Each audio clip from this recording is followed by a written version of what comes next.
বন্ধুরা, তোমাকে স্বাগত জানাই আজকে আমার ফার্স্ট মিনি ব্লগে। আজকে আমরা দেখতে পাচ্ছেন কলেজের জন্য বেরিয়ে গেছি। কলেজে আমরা কী করি কী না সব আজকে একটু কিছু ছোটো একটা মিনি ব্লগের মধ্যে দেখানো হবে। কলেজের জন্য বাস স্ট্যান্ডে চলে এসেছি। বাসের অপেক্ষা করার পর আমরা বাসের সিট পেয়ে যাই এবং আমরা বাসের জার্নি এনজয় করতে করতে বাইরের কিছু দৃশ্য দেখতে দেখতে আমরা আগের দিকে কলেজের উদ্দেশ্যে রওনা দিয়ে কলেজে নেমেই আমরা প্রথমে কলেজের গেটে প্রবেশ করলাম। এটা হচ্ছে মেন গেট নয়, কলেজের মেন গেট আগে আছে। কলেজের মেন গেটে আমরা চলে আসার পরে যেটা কিছুটা লুকটা হচ্ছে এরকম, এবং কলেজে আমরা আগের দিকে চলে গেলাম। দিয়ে ক্লাসরুমে যেয়ে দেখি আমরা কেউ সেরকম কেউ আসেনি, তাই ব্যাগটা রাখলাম আর বাইরের দিকে বেরিয়ে গেলাম একটু ঘোরার জন্য।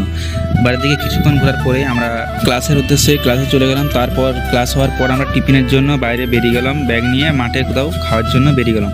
দিয়ে আমরা নির্দিষ্ট একটা জায়গা দেখে আমরা সবাই মিলে গোল হয়ে বসলাম এবং খাওয়া দাওয়া করলাম। আর আমরা তাড়াতাড়ি টিফিন শেষ করার পর আমরা ক্লাসরুমের দিকে রওনা দিলাম এবং ক্লাসরুমে যেয়ে আমরা ওয়ার্কশপের উদ্দেশ্যে বেরিয়ে গেলাম। ওয়ার্কশপে ফোন এলাও নেই, তাই আমরা ওয়ার্কশপের কোনো জিনিস আমরা দেখাতে পারবো না।